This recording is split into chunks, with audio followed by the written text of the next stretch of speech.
So if I had to give a title to this talk, it would actually come from the front cover of the new Canadian book, which has just come out and is available within Amazon and the Kindle store, which is a quote from John C. Brown, and rather unfortunate given the Musk quote in the last presentation, that we need to shift from enlightenment to entanglement. And the one thing that we can see if we look at the general attitudes of things like global warming, the political crises in the UK and the US, formulated around populism, Brazil as well, and those are the three countries which are having issues with that.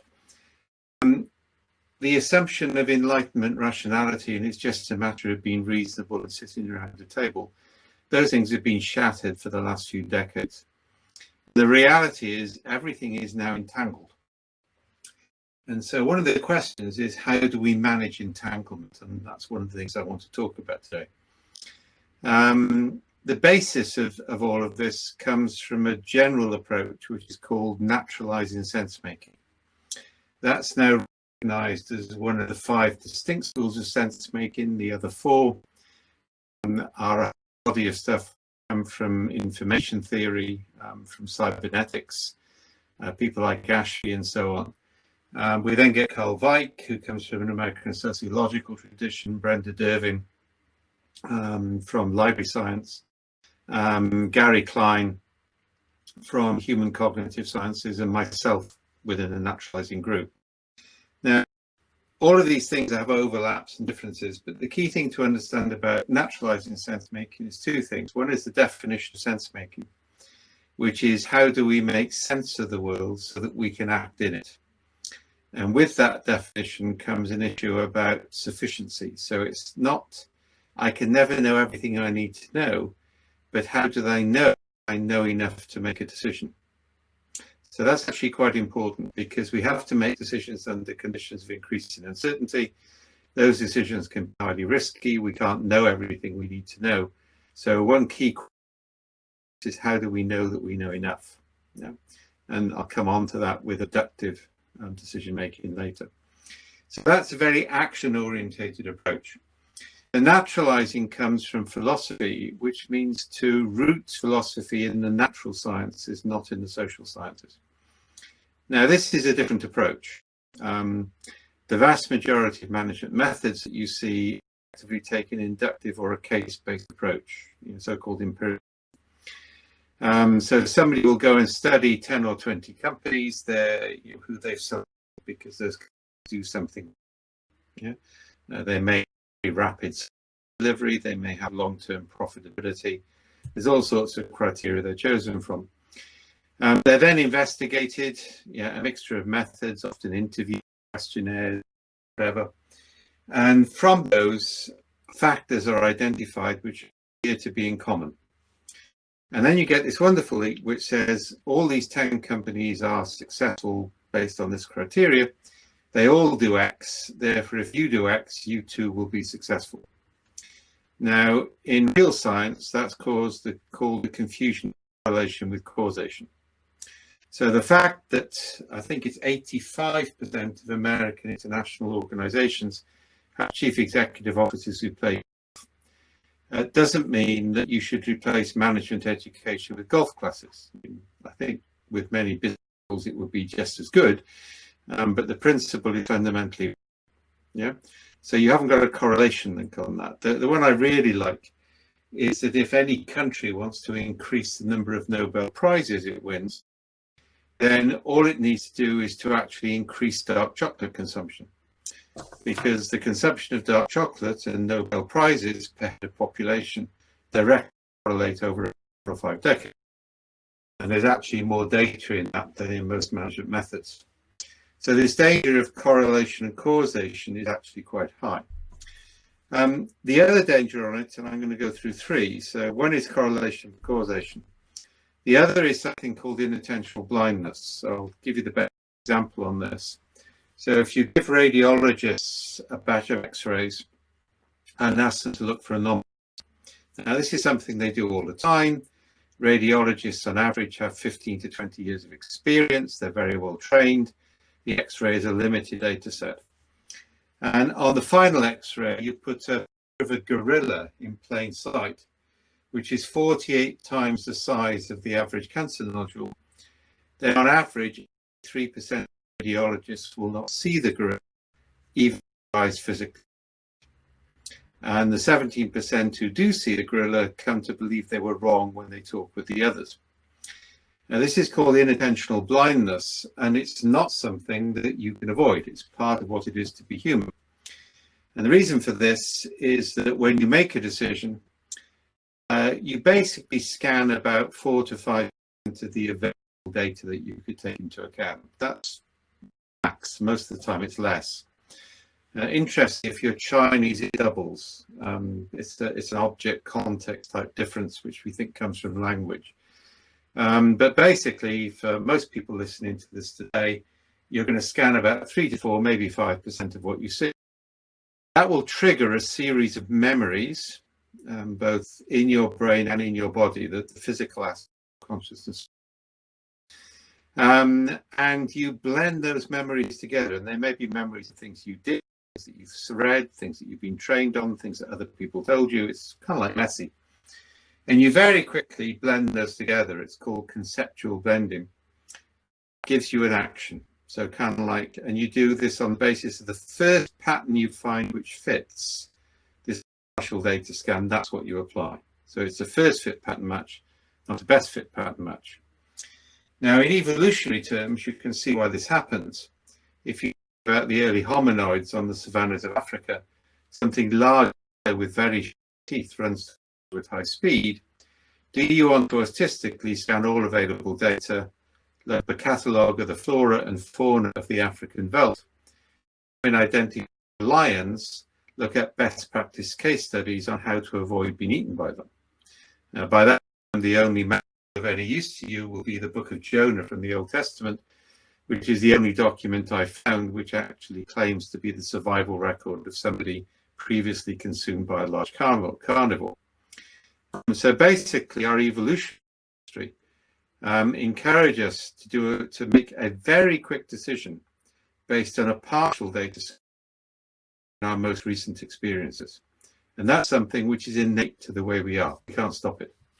Now, that actually, if you think about it, invalidates systems analysis, and it also invalidates most of the interview-based approaches to understanding what's going on in an organization.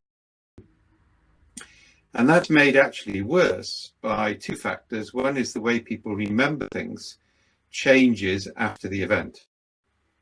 A whole series of experiments on this in IBM, in that we actually got people to do a lessons learned process the day before they knew whether they'd won a major sale or not. And then we did the identical lessons learned process, no variation, the day after they knew whether they won or lost. And that very simple switch between we were successful, we were failure, completely changed what people recalled from their history. So when we do lessons learning, which is something we've done a lot of work on, we try and capture people's lessons learned as they happen. We don't try and do it retrospectively. But of course, the case-based approach to management involves retrospective coherence.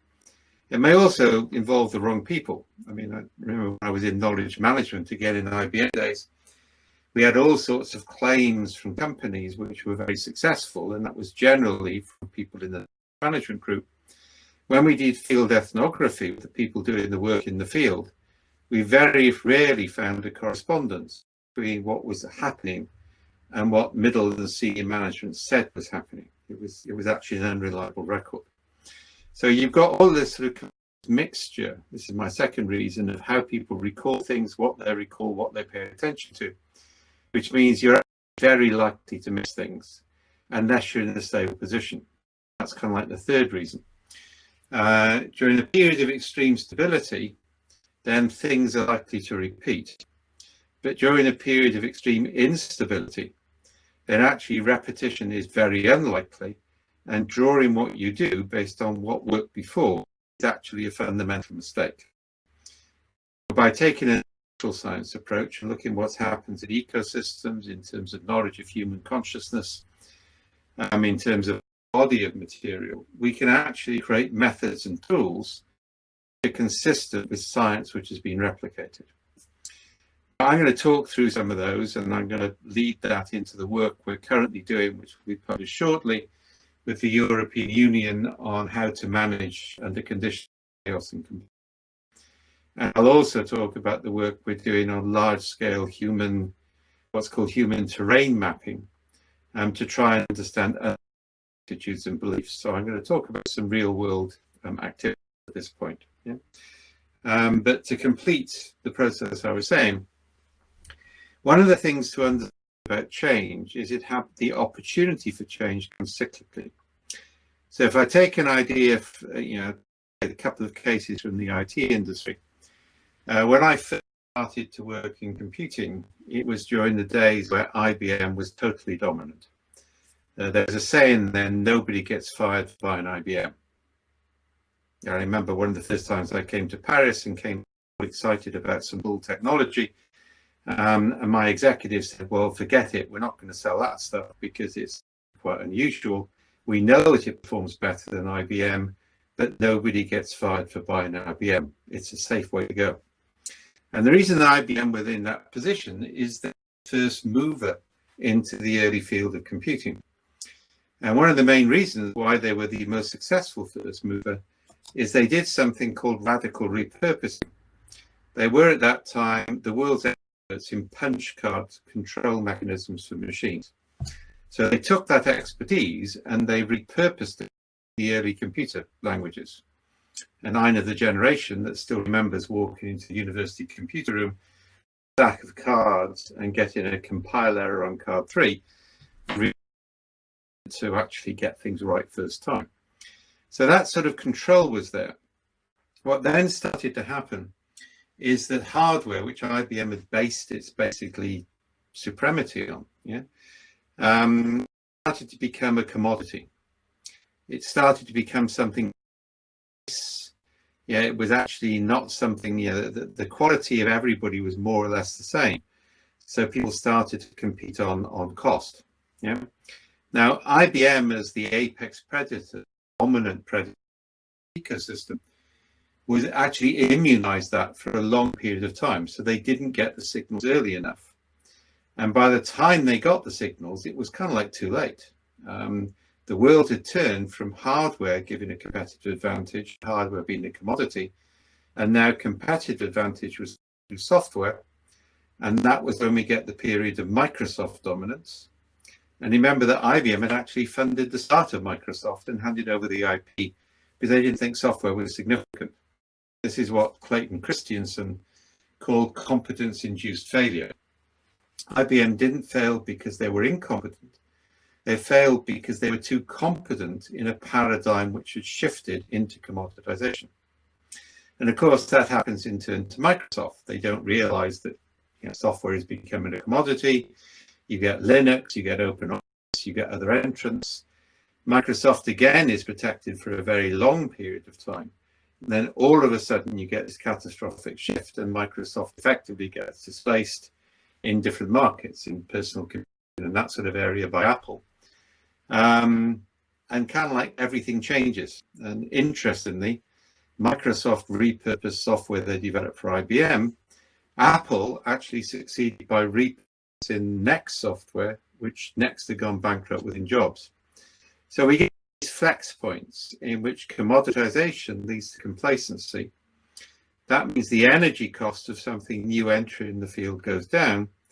We then get something small and new which enters quickly, and it does repurpose existing capability rather than by entering a novel one. And then it in turn becomes complacent and the whole cycle continues. You can see the same thing in politics, by the way. If you look across the whole of Europe and North America, what neoliberalism has done for the past 40 or 50 years is to homogenize politics, so nobody sees any real difference between the main political parties. That means the energy cost of extremism goes down. And you can see that in the history of ideas. I can go back to the Weimar Republic. I can go back to Cicero talking about how Julius Caesar uses populism and the mass to get dictatorial control in Rome. This is a pattern which has existed throughout history. So one of the things, the consequences of that, is that time when things can change and there's a time when they can't. effectively you're the apex predator or you're a hyena. There are different strategies you can adopt. Now, we're currently in a time of extreme change, and we don't know what's going to come out of it. We're actually looking at the moment about a program, I'll happily talk about this later if anybody's interested, which is designed to increase network connectivity to try and reduce the impact of what we think is going to be a mental health epidemic, which is already, we're seeing the early signs now, but it's going to magnify in January and February when people realize that COVID isn't going to be over for about another year. I mean, that's an optimistic. They may also start to realize that this is not the first disease we're going to see in my lifetime, and I'm 66. There are worse things coming. And of course, then we've got the devastating consequences of change. And I used to worry about my grandchildren, worried about my children. Now I worry about myself. So we're entering a period which is going to have what's called turbulence. So turbulence at different levels at different times. And that is both threat and opportunity. And if we're going to handle that, we've got to do it with radically different tools and methods. So that leads me on to talking about some of those and going through some of the stuff we're doing. So some time ago, I created a thing called the Knevin Framework, which is in its 21st year. We published a book, or at least they published it. I didn't know it was being published. I got it by surprise one day. I say that out, but the Knevin Framework works by identifying different types of system, ordered systems, complex systems, or chaotic systems. And one of the key things Knevin argues is that methods and tools that work in one domain don't work in another. And some methods are really good at arranging transition between. So if I take Scrum, for example, within the IT industry, which is also celebrating, I think today or yesterday, its 25th anniversary. Scrum is brilliant at making complex things complicated so that they scale. It's what we call in Knevin a liminal technique. It's actually not good at the truly complex, the truly ambiguous, but it's a brilliant transition technique. So what it does is allow us to say, well, we're in this type of system, we can use these type of tools, we need to move into that type of system, we can use those sort of tools. So it's a way of assembling different things that work in different ways. And it's also a way of recognizing that one size doesn't fit all, and you need to be what's called ontologically aware, to be aware of the type of system you're in before you select the method. Yeah? And my objection to a lot of the things you see in the field, whether it's business process re-engineering, Six Sigma, Blue Ocean strategy, learning organization, agile, I've done all of these over the years, is that it's not that any of them are wrong, but they're right within boundaries and they attempt to claim universality. And it's that attempt to claim universality which causes the real problem, because it means that they can't be utilized within context and they start to fail when they're used outside the context for which they were created. Process methods, for example, work very well in manufacturing, which is a closed system, but they work very badly in service, which is an open system. In fact, I mean, a general question for those of you involved in software development is we need to start to break the manufacturing metaphor that we use for software. We're not producing product. We're actually using technology to co-evolve with humans to produce systems which support decision-making. I mean, that's really what it's about. But that's a sidebar. I can come back to that later if you want. So that concept is key. And what it gives rise to a series of different methods and approach. So the essence of the European Union on crisis management, and the Centre in Europe adopted Knevin some time ago and created a whole set of tools and methods around it. Somewhat ironically, given the stupidity of the English, we're blaming the English for Brexit. Yeah? Blame the English for everything, but this time it's justified. But from that, when the COVID crisis hit, we got together very quickly. And we're currently producing a joint protection between my Knevin Centre, which is the public good aspects of cognitive edge, and the Design Centre in Europe, which will be published shortly. Now, what this does is it looks at how you manage crisis. And the first and most fundamental move, and I'm going to go through effectively 5 moves and talk about something you don't do. So the first and most fundamental move is you have to stabilize the situation quickly. You're in chaos. Things are random. What the hell's going on? You're in a completely novel solution. Even if you thought it happened, like didn't really believe it would happen. So it's not that we didn't know, for example, that pandemic had been extensively gamed and prepared for, but nobody really expected to happen on their watch. So when it came, it was a surprise. Now we then see very different reactions. So if we take New Zealand, which is a success in this respect, is they imposed a radical draconian lockdown very early on. Now when they did it, we didn't know that that was necessarily the right thing to do. But the point is, a radical imposition of lockdown kept more options open than doing what Britain and most European countries did, which is wait to see if they really needed to do it or not. So by that time, they had far more limited options and the recovery has been far slower. Yeah. So kind of like your first thing is you have to create some sort of stability. You have to get yourself breathing space. You have to get yourself breathing room. And that's normally about creating some type of constraint or some type of intervention. Once you've done that, what you've actually done is you've got yourself into a position where you can now look at the problem from different aspects. So the first question you ask is, are there a bunch of experts around here who've been telling us about this situation for years and we've been ignoring them? Well, that was fairly evident, the epidemiology. Epidemiologists have been talking about the plague for a long time. Now they're relevant. Now, I want to emphasize this from a politician's point of view. I don't think that's necessarily wrong not to have put more attention to it up front. If you work at decision levels within large companies or governments, the number of things which might happen far exceeds the capacity of the system to anticipate all of them. You need sort of general resilience, and I'll talk a bit about that in a minute or two. But fundamentally, they then had to take attention to it. So you call the epidemiologists and you say, sorry, guys, we now know you were right. What do you need? What should we do? And you authorize act. That's the switch into what we call the, yeah. You've got high structure. These guys have got models. They've got practices. They know what to do. They know to close down. So you let them do that. Your next shift is to identify areas where it's not clear what expertise you should use. So, for example, in Britain, there was a massive conflict between epidemiologists on the one hand and behavioral scientists on the other. And there was this sort of emphasis on the behavioral side, given the people we got within the nudge unit in Downing Street, on herd immunity, which I mean, any epidemiologist will tell you is potentially disastrous. Yeah? Particularly with something like COVID, which seems to attack genetic weaknesses. It's not going to work. But there was that conflict. So if I'm a politician, I've got two groups of highly credible people, none of whom agree with each other. And that's where we have to do separate methods. And this is one area I've done a lot of work over the last 30 or 40 years, which is how do you ritualize the conflict so it's not personal and so a decision maker can make a decision.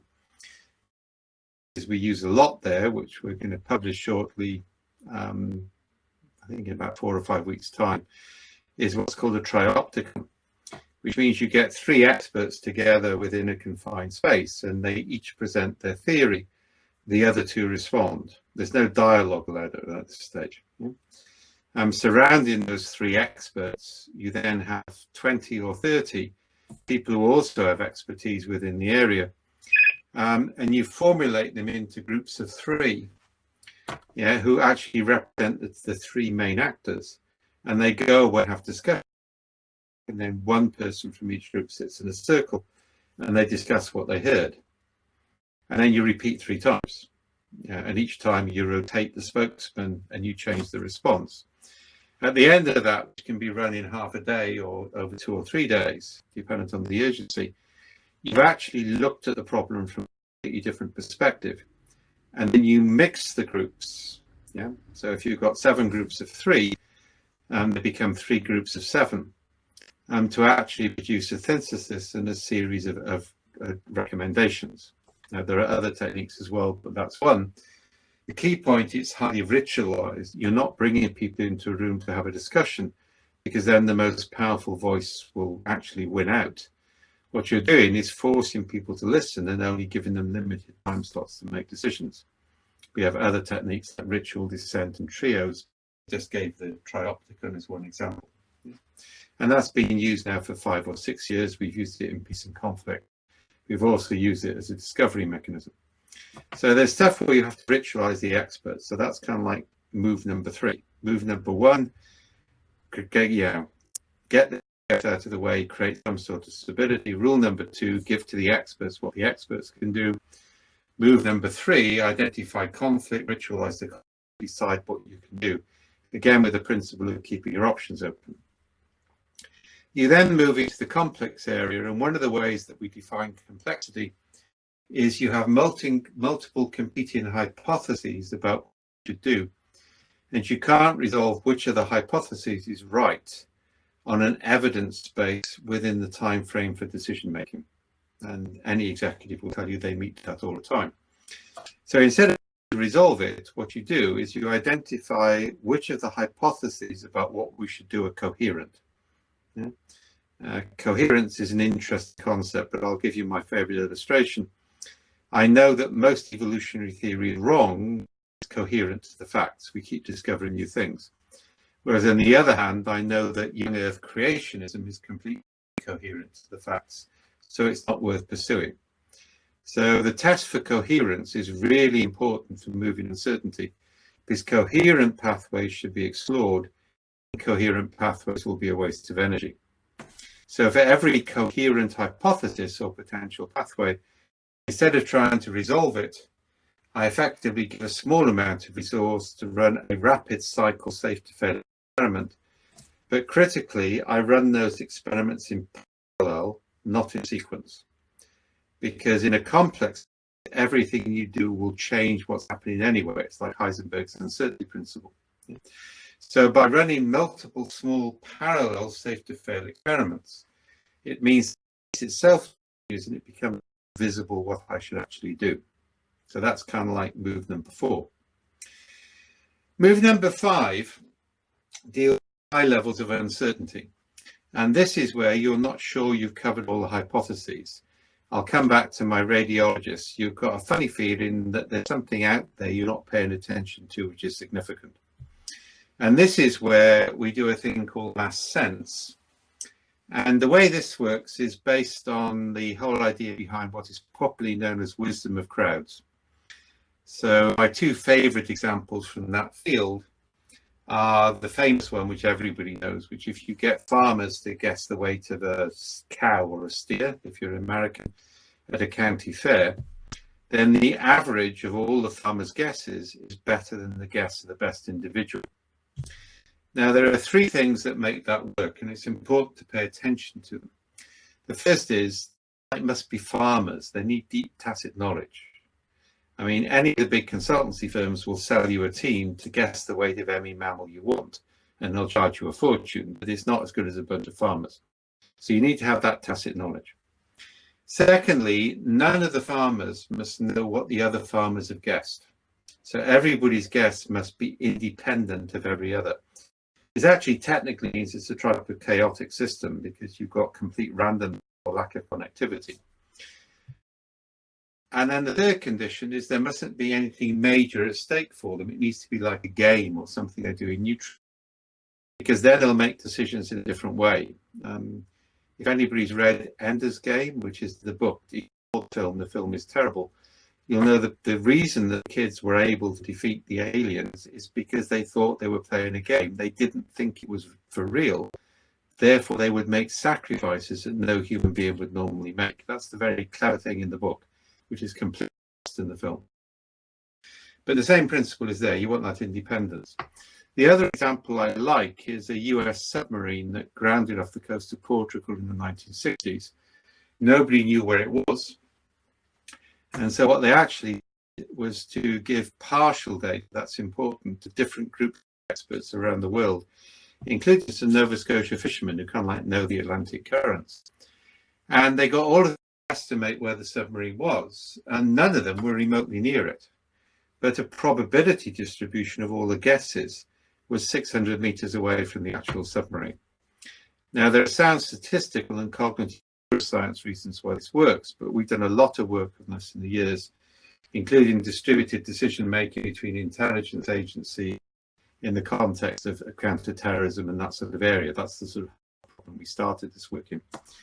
And what we do is we present a situation to maybe 1,000 employees, 1,000 respondents, and we get them all to interpret the situation. So they add text, or they add a picture, or they add voice, or some combination, whatever they feel comfortable with, which describes what they think is going on. That's called situational assessment. And then they create a micro scenario about what they think will happen next. Yeah. And all of those are done independently of everybody else. Yeah, they're done in isolation. And then they interpret what they've done into what's called high abstraction metadata. Now, I need to describe this, and I'll do it in the context of a satisfaction survey. And this is stuff that we developed over the years and patented. So basically, if anybody's done an employee satisfaction survey, this is the easiest way of explaining it. You get a question which says, does your manager consult you on a regular basis? Scale of 0, not at all, 10 all the time. And you know exactly what answer they want. And this, by the way, is also the problem with things like opinion polls, because people answer in role, they don't answer what they really think. They say what they think the interviewer wants them to hear, or what they think conforms with their opinion of themselves. They don't actually report what they're going to do. Certainly not when they're going to vote for somebody they know other people don't approve of. So either way, so that's the, go back to the employee satisfaction survey. Yeah, if you're in a good mood, you give it 10. If you're in a bad mood, you give it 0. Statistically, literally, make it 8 or 2 because you know they're going to eliminate outliers, but you game the system. Yeah? And if you look at the evidence on this, you find heavy skews towards middle and either ends when people look at Likert scales. So we take a different approach. First of all, we don't want a hypothesis. The hypothesis here is the managers should consult you. And I remember when I was in IBM, the head of HR, I said, how the hell am I meant to answer this? Because I've got managers, sometimes they consult, sometimes they don't, sometimes they shouldn't. And she said, average your experience over the year and stop causing trouble. Thing to say to me. It just encourages me. And we don't do that, right? Because you've got a hypothesis and you've got a gainable response. So we do a different approach. We say, you know, we'll go maybe 10% of the workforce every month and say, what story would you tell your best friend if they were offered a job in the workplace? And then we ask people to interpret that story, and we normally give them 6 triangles. And one of the triangles will say, in the story, the manager's behavior was, and then the labels are altruistic, assertive, analytical, 3 positive qualities. Now, there's a lot of science behind this, you know?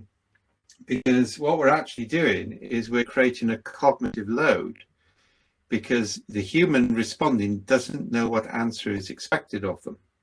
So that switches them from what's called autonomic to novelty receptive processing, or if you want the popular phrase for that, from thinking fast to thinking slow. So we go deeper. And so with 6 triangles, I've got 18 data points. So what I've got is a quant data set. And so with 1,000 respondents, I can take that quantitative data and create some quite interesting maps. So this is for, I hope it's worked. It worked on test. Okay, so this is an example of one of the outputs of this sort of map. It's called a fitness landscape, yeah, which is derived from Stu Kaufman's work on evolutionary biology. So if I've had 1,000 people respond, then those different contour lines, those different patterns represent different groups. So for example, I was talking with a Canadian province earlier on by the program. So green might represent Anglophone speakers, purple Francophone, the blue might be indigenous, and the orange might be government officials. This is actually quite common to see, given the same data and the same interpretive structure, people see things very differently. Now, we use these maps for a variety of purposes. One is to identify outlier groups. So remember the 17% who've seen a gorilla? Well, that might be the group labeled alpha. Yeah, they're separated from the rest. They're not in any way homogeneous with it. So they may have seen something other people aren't paying attention to. So from a senior executive's point of view, the ability to pulse your whole workforce and to find people in the workforce who are seeing the situation differently and then be able to call them in and talk to them is a key aspect of making your organization more resilient, because otherwise that stuff will be filtered out. And it's a basic fact that if your attention is brought to an anomaly, you'll pay attention to it. But if you just see the data, you won't work out the anomaly there for itself. The other thing that this is also used on, so for example, if this was a map of culture, and we use these maps for cultural mapping a lot, and my desired culture is towards the top right-hand side of the framework, then I've got those blue guys in alpha, and they're kind of like a long way away from where I want them to be in omega. So instead of launching an idealistic future-centered program to try and shift them into that space, I identify what's called an adjacent possible, that's the beta group. I then click on that beta area and I can see the stories that my employees told. And I can say, what can we do tomorrow to create more stories like these? And area, look at the stories and say fewer stories like those. And as the problem beta, I can move it to gamma and then to omega. Effectively, I go through a series of stepping stones, yeah, before I move on. And that's kind of like key on this sort of work, because what we're doing is we're visualizing for people, yeah, a complex landscape, and the landscape metaphor works for individuals. And actually, interestingly, the density of the contours indicates the strength of the feeling. And if I've got broadly spread clusters, it will be easy to change. If they're tightly controlled, they won't be. So we use that for identifying outliers, for doing change mechanisms. So that's a key approach. Okay? And it's all based on this fundamental principle of complexity, or more specifically anthro-complexity, the study of complexity in human beings, which says what matters is where you are and your direction of travel, not where you want to go. The key difference between a complex system and an ordered system is an ordered linear relationships between cause and effect, so you can predict the future and you can take an engineering approach. Whereas in a complex system, you have no linear relationship between cause and effect. The system is dispositional, not causal. I showed you as a dispositional map. So in an ordered system, you can set goals and chart a pathway and have outcome-based KPIs. In a complex system, you have to measure where you are and start a journey with a sense of direction, but be prepared to change it.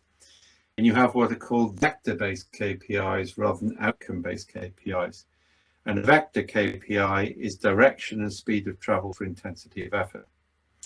The other thing that those dispositional landscapes do is to show you the energy cost of change. And generally, evolution tends towards the lowest energy level. So if the cost of the change you want is a very high energy, it ain't going to happen. You have to lower the energy gradient first. So this is all about changing the ecosystem so the things you want are more likely. And I'm basically arguing for a shift. For the last 30 or 40 years, starting with cybernetics and systems dynamics, we've heavily into an engineering metaphor of the firm, a mechanical metaphor of the firm. We now need to switch out of that into an ecological metaphor, which is far more complex and entangled. So I've taken you through some principles there. Those maps that we're talking about, we're currently using, and there's a big initiative which is on our website on climate change at the moment, because one of the things we want to do on climate change is measure until we get a dispositional change in the wider population. Big initiatives like Paris are unlikely to be successful. And so we started a project some time ago which captured what we call small noticings. So the little things that people were aware of, which were making a difference. Because if we get enough of those little things together, we shift the energy gradient so people are prepared to make what Eagleton calls radical sacrifices.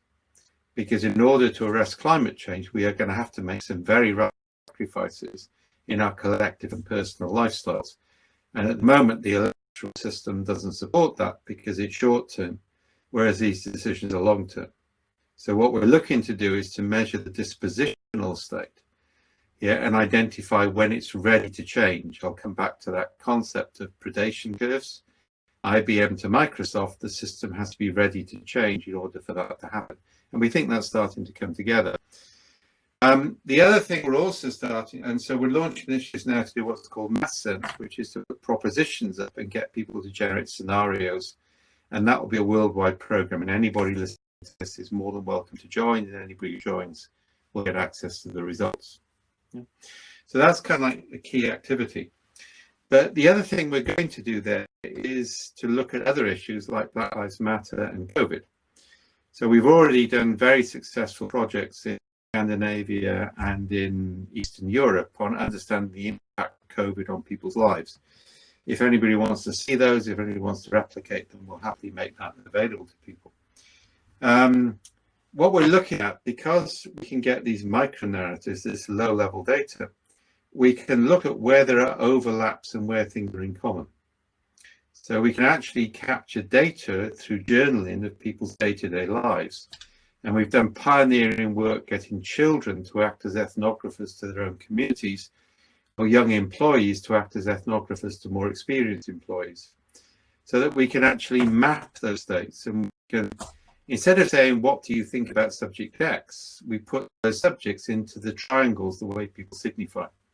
My best illustration of that is to talk about work we've done on teenage suicide, which is a major problem worldwide at the moment, particularly in impoverished or indigenous communities. So people don't live their lives. There isn't a single causal factor. There are no root causes in the complex adaptive system. So you can't say, if I do X, it will produce that. So reducing bullying is a good idea, but it won't necessarily get rid of suicide. Reducing childhood obesity is a good idea, but it won't necessarily get rid of suicide. Reducing poverty is a good idea, but it won't necessarily get rid of suicide, and so on.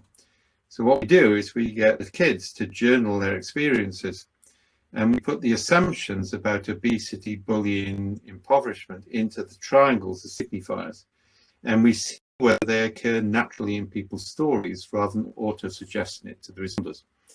So that's the approach we do, these underlying patterns. And we currently got a major peace and reconciliation bidding at the moment, which I'm waiting to hear about,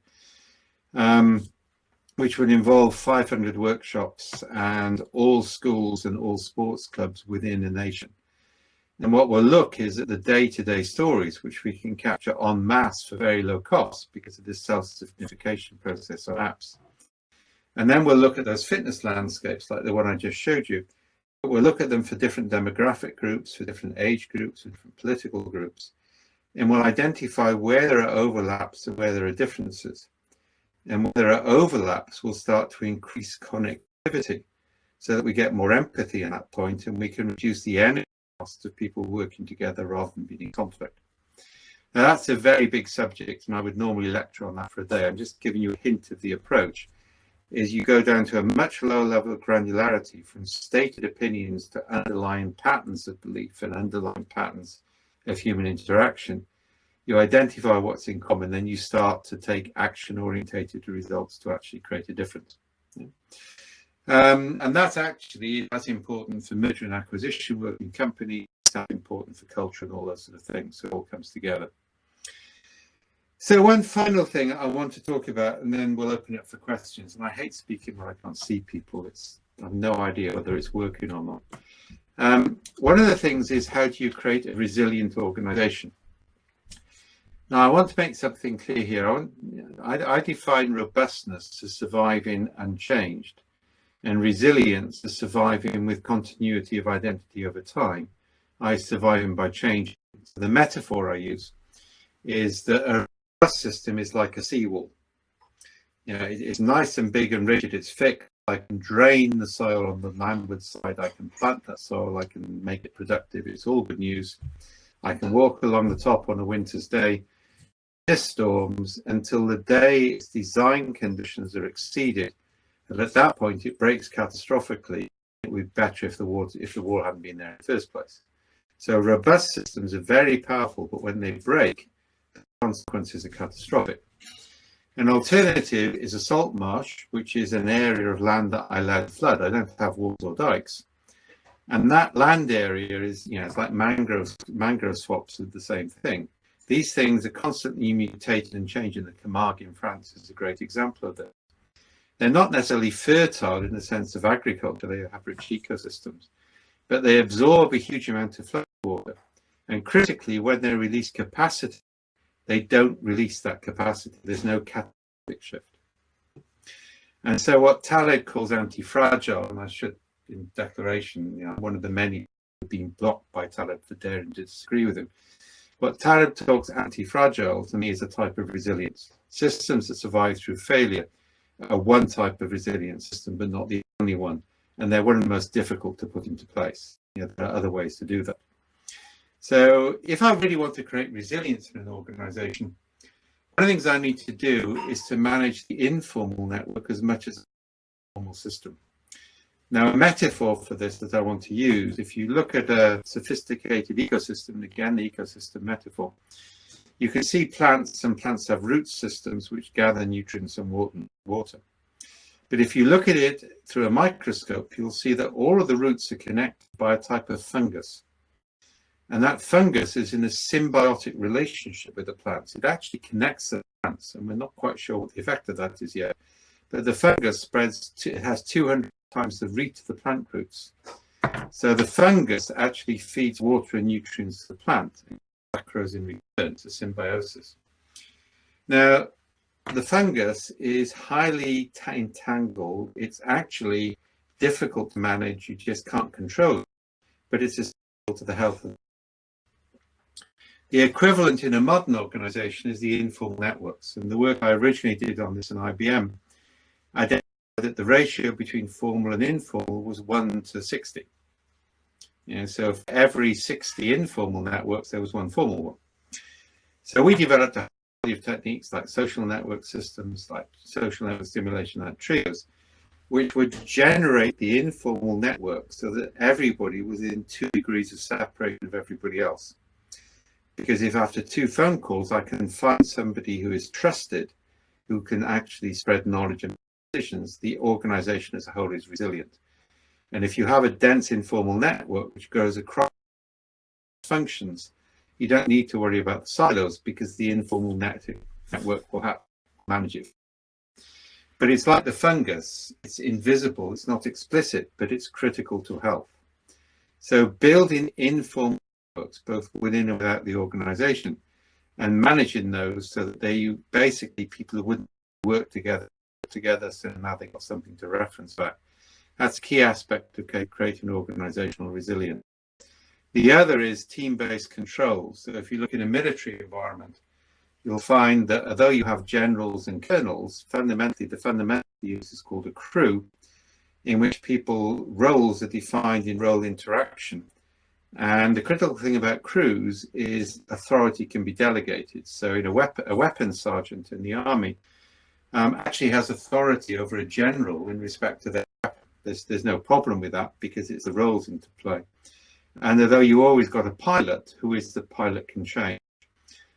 The way you create resilience is to create effectively crew-based leadership functions in which different roles interact, but the people occupying the roles become less important. So what I've tried to do is to give you some of the background theory on this. I've talked about the fundamental 6-step approach. Now, the 6th step, which I didn't mention, never ever apply best practice. That's a negative one in crisis management. I've talked about the work we're doing on climate change and this concept of mapping underlying attitudes, see what's in similar and different, and vector theory of change. And I've talked about resilience by generating informal networks. So hopefully that was different from things you've heard before. Hopefully it was useful. Hopefully I didn't speak too quickly. I'm afraid in Wales we tend to speak English faster than the English do. I hope it was useful, more than open to questions or arguments or challenges.